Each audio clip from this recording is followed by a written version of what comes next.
Hi everyone, welcome to Question AI video.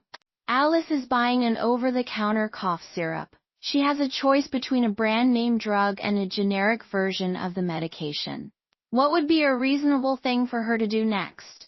Option A. Purchase the brand name medication because it promises better results. Option B. Purchase both medications and see which medication works best. Option C. Check the active ingredients in the two medications to see if they differ. Want the full explanation? Check out the details below for the complete answer.